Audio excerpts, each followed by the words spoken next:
Hello, everybody. This is Jose Palomino, your host for the Revenue Throughput Podcast. And our guest today is Brynne Tillman of Social Sales Link. And we're going to talk about ways of being human and being valuable in ways that will grow your business through LinkedIn. So we can't wait to get started. And with that, let's meet Brynne. And welcome, Brynne, to the Revenue Throughput Podcast. Hi, Jose. Great to be here. Yeah, well, I'm actually very excited about this because the stuff you do that I've known you for years, how you've impacted people, I think it's something our audience of mostly owners of these small to mid-sized businesses, right? Usually in the $2 to $20 million category, I know can absolutely benefit from the stuff that you do and some of the insights I think we'll be able to tease out today. So maybe I should start off with just a prefacing question. Just describe your firm a little bit to give context to our listeners. Oh, thanks.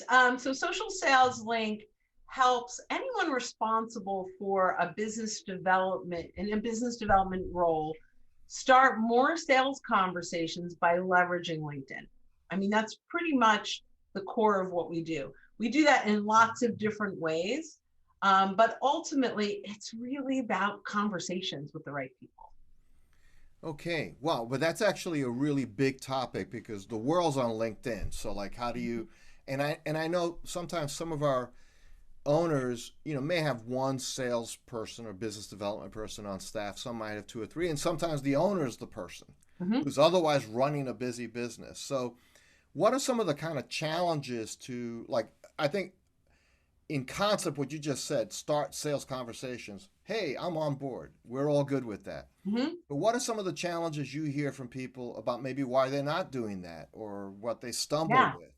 That's a great question. So there are a few big mistakes that work against that goal. The first one is the connect and pitch, right? We've all been victims of that, right? We connect and we go, we help companies just like you do this, this, and this, right? And, in today's world, that is the biggest turnoff, right? So why are conversations not starting with that approach? Because, you feel attacked when you're pitched before they've earned the right. So we have to make sure to overcome that first major mistake is we've got to get into the mindset that we've got to earn the right to get that conversation. Just a connection request does not mean that they're a lead. It means they're a connection, right? We've got to really nurture that and start real conversations. One of the things we talk about is treat the person on the other side of the message the same way you would if they were on the other side of the table. So if you met them in a networking meeting, that is not how you'd start the conversation. So we don't want to start the conversation that way here. And we can talk about great ways to start conversations, but that's the first mistake, connect and pitch. The next one is actually the flip side, connect and forget. Okay. So we collect business cards, right? We just have all of these new connections and we never start a conversation. So, and although that may not hurt your reputation, it does not help your business. Now, do you want a conversation with everyone? No, not necessarily. But if you're connecting with them, it's really important that, you vet them and go, if I were in a networking room with them, would I want a conversation?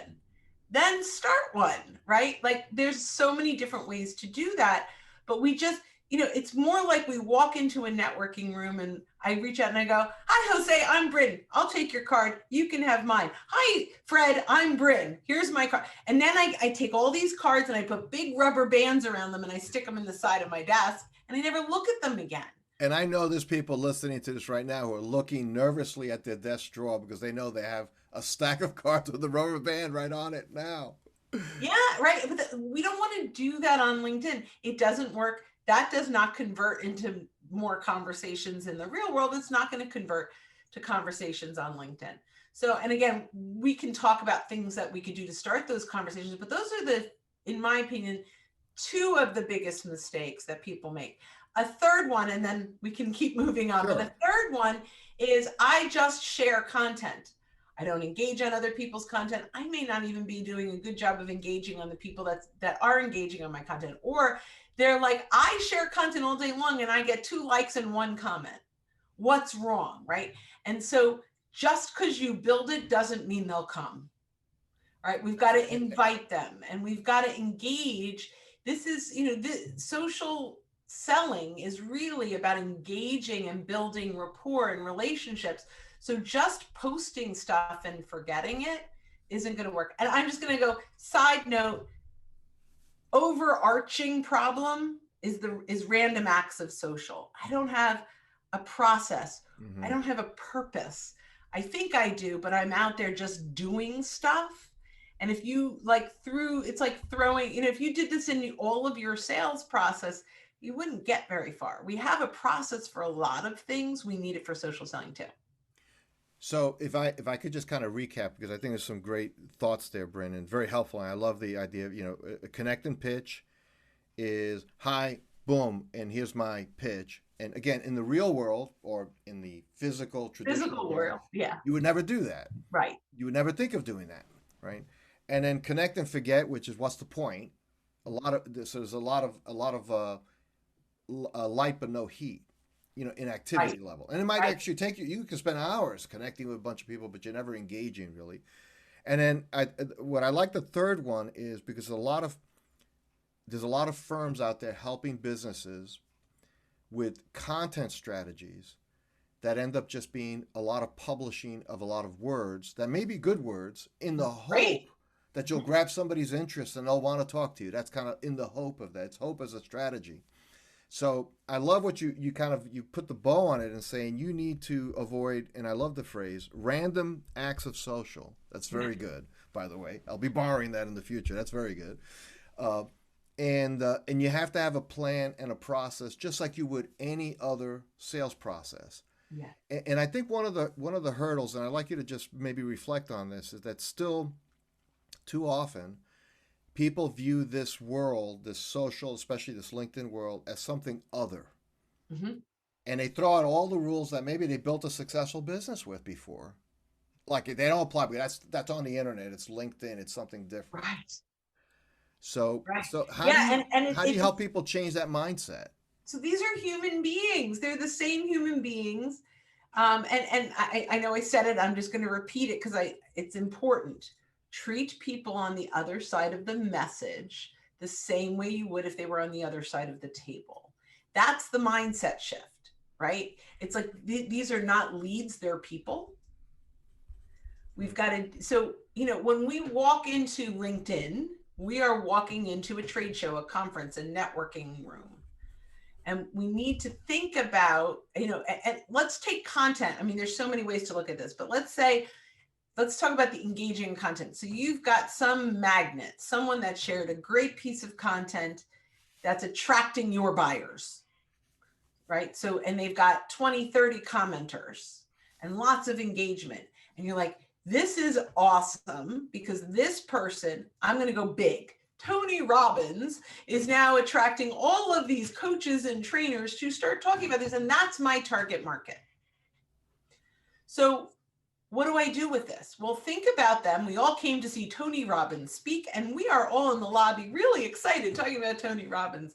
So if you would walk into these commenters, this is a circle of networkers waiting to go to the keynote. That's that's the mindset, right? Right. So I walk into this circle of people. I wouldn't walk in and say, hi, I'm Brynne Tillman. I help companies just, right? I don't do that. What do? I listen. Maybe I contribute about that topic. Now, maybe when I turn to the person to the left of me and we start talking about that topic. So let's go back to Tony Robbins posted this. I want to connect with Jose, who engaged on Tony Robbins' content. I react to your content. Now I reach out and connect with you. Jose, looks like both of us really love Tony Robbins' content. I'd love to connect with you. And if you're interested, I listened to a podcast he was on a couple weeks ago. That was phenomenal. I'm happy to send you a link. Let's connect. We're still talking about the keynote. And the content you offered up and shared wasn't your content. It It was was, still relevant to that topic in that meeting. that's a normal conversation. It's funny, Brynne, you say it like, and I get the sense that you have to explain this to people, and I get why, because again, we've been told, especially by there are a lot of people proponents of social media or in social selling, broadly speaking, that really want to convince us it's that different. And one thing I find refreshing about you and your approach, and I have for years, is you do connect it to, it's not machine to machine, it's human to human through machines, but it's still people. Right. Yes. And the, you know, the cold callers on LinkedIn, they may go, oh, well, I'm getting a couple conversations a week. You're reaching into 1,000 people to get a couple conversations, even if it's 500 people to get a couple conversations. And maybe some of that will close. So I'm not going to say that it's never going to work. But what happens to the other 497 people that you turned off for those couple of conversations? And you do. And I'm just going to put out there, do you like to get connect and pitch? Do you like when someone pitches you right away? I don't know anyone that said, oh, that was such a good pitch, I can't wait to talk to them. No one likes that. So if you don't like that, why would you do that? But we don't know any other way. And in today's new have to be virtual environment, at least for a little while longer, people are desperate and they go, okay, I'm going to get on LinkedIn and here's where my people are and I got to get business. So I'm going to throw it all against the wall and hopefully a couple people talk to me. But the damage you do is really bad. And I'm going to compare this though, like if you cold call someone on the phone and you start your pitch, they hang up. They don't remember who you are. They don't know your logo. They don't know your company. They can hang up on you 50 times. You haven't hurt your company brand because they didn't even listen long enough to know that. Right. But when you do this on LinkedIn, they see who you are. They see your company. You're doing enormous damage to your brand that you don't do when it's a typical cold call. So it's not a free move. There's actually a greater cost doing it poorly. Absolutely. It's the damage you do weighs out any sale you might make. Okay. Now, let's say somebody's listening and say, okay, I think I get it. I think I have to somehow reach out and be genuine, but boy, I really need to, it's been a tough year with COVID. I really need to turn on some business, turn on some opportunities. What would you say to that person that has kind of been buying into the fact that maybe social's a faster way to market, and therefore they might want to cut some corners? So what's the answer for them? And there's a need. They need to use this. So I love that.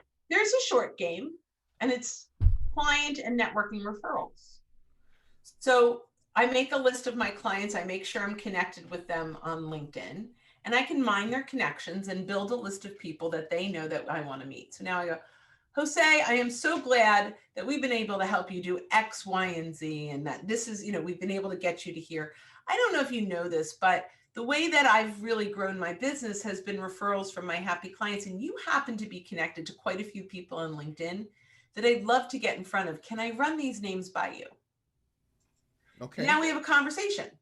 I don't know that person. I don't know that. Oh, she'd be great, right? So we have 24, 30 names that I mined from your connection, and we bring it down to 8 people that you say, you know what, these would be great for you. Now we have 2 paths, or a path, or a hybrid.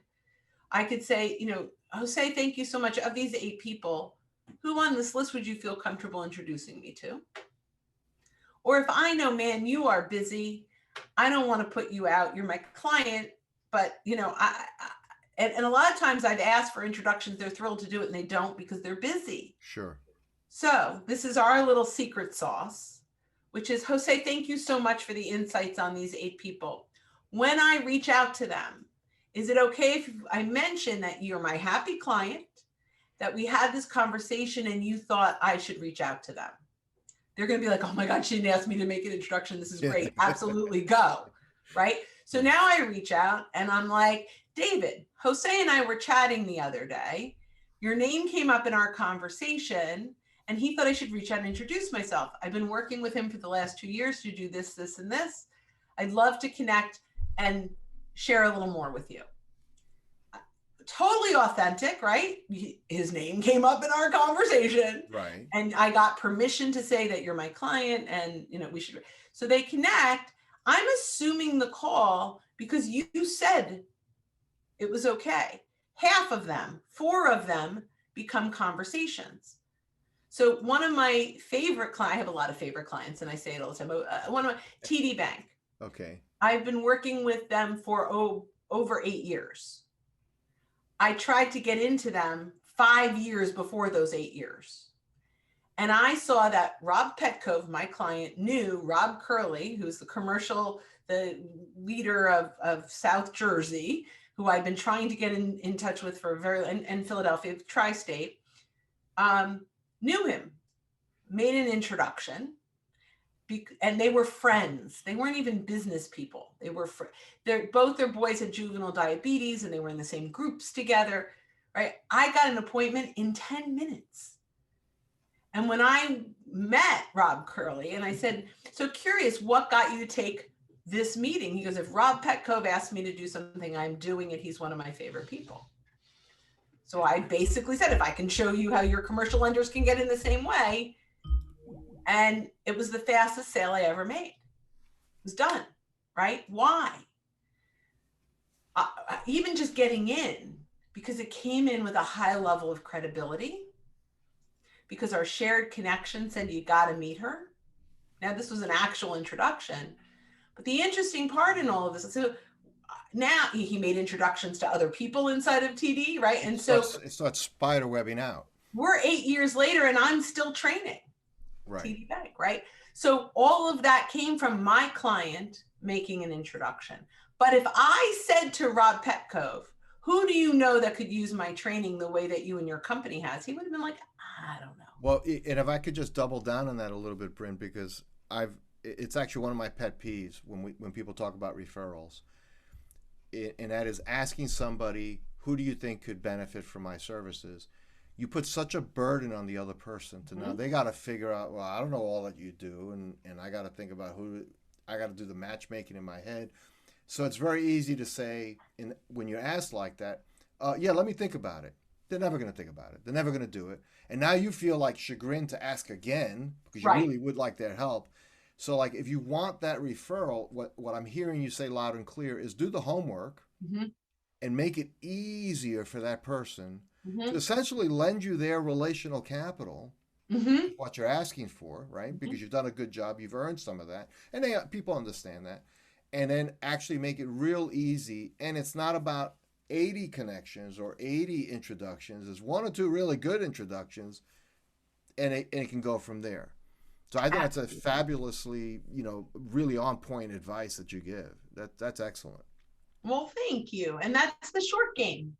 The short game. Okay, cool. Well, let me ask you this question here as we get close to our time here, Brynne. This has been fantastic, and I'm sure for our listeners, very helpful.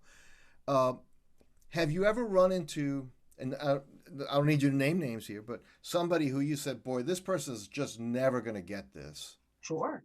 And then fast forward a year later, they not only got it, they're like gold medalists in doing this kind of activity. Have you seen that? Actually, is it possible to transform? It is, but you've got to. So most of those people are seasoned reps that have been doing it the same way forever. They've got deep relationships, and like, I don't need the social media. I'm good. And so, they'll come into training, especially if I'm, training a larger company. They're the ones that come in like, what you got, right? Like I have no interest in this. My business is good. I love the way that I'm doing this. And, at the end of this, what they learn, and so people like that will fall in love with the tip I just gave on referrals because they have the relationships. Okay. So we'll start people in different places. If I have a brand new rep or a brand, someone that doesn't have a network or people that know, like, and trust them, or people that, so if they don't have those relationships, we've got to build them differently.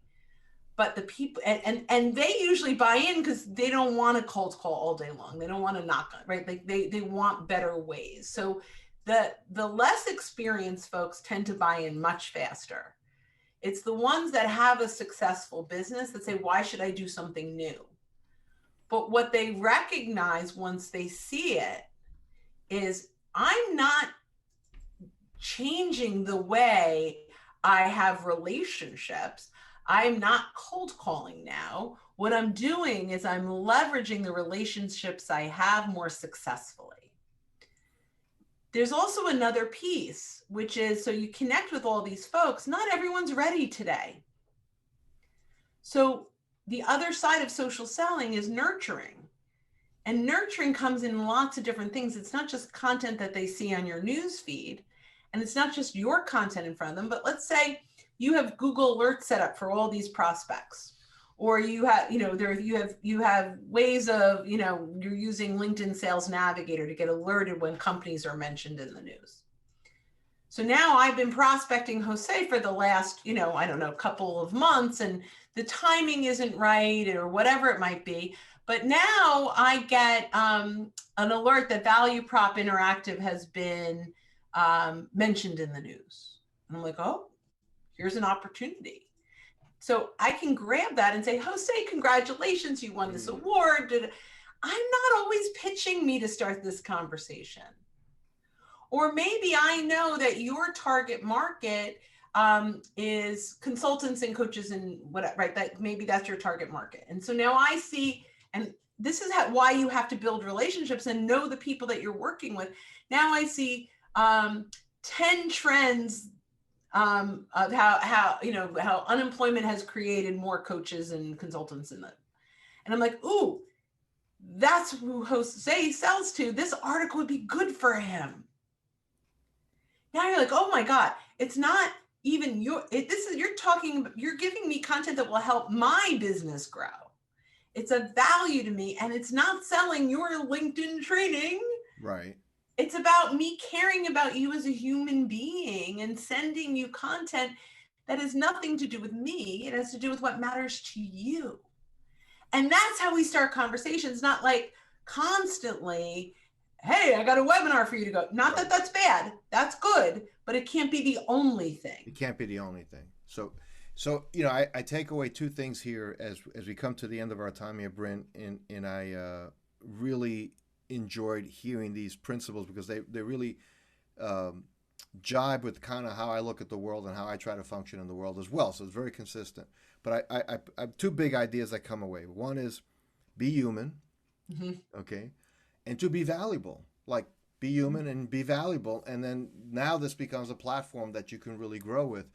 And speaking of which, Brynne, I know you do a lot of training and development, and you have a lot of material. Is there anything, if somebody wanted to know a little bit more about this, where should they go? And of course, we'll have this in our show notes, but I just want you to just call out if there's a resource or something you'd like to share with folks. I would love for you. Yeah, we have a pretty hefty LinkedIn library. So you go to linkedinlibrary.com. It's free membership. It's a free membership card. It's a free public library. Okay. And in fact, so we curate a ton of our own content and put it there. So once this is out, we'll have a link back to this inside of the library. When so we've got all our podcasts in there. We've got checklists and downloads and webinars and everything that we have that's been out public. Almost everything is curated in one library. Pretty easy to find things, but there's lots of great stuff, and it's free. So linkedinlibrary.com. Well, fantastic, Brynne. Well, once again, just really want to thank you for taking the time to be with us to share these great insights, and very excited that we had a chance to do this. Thank you. I really enjoyed it. Okay.